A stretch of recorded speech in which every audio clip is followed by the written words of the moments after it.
answer lay 12,000 kilometers away.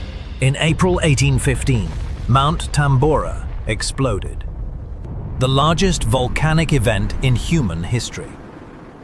Ash drifted across the world like a shroud. It changed the sky. It changed the pressure. It created the rain that drowned Napoleon. Not a summer storm.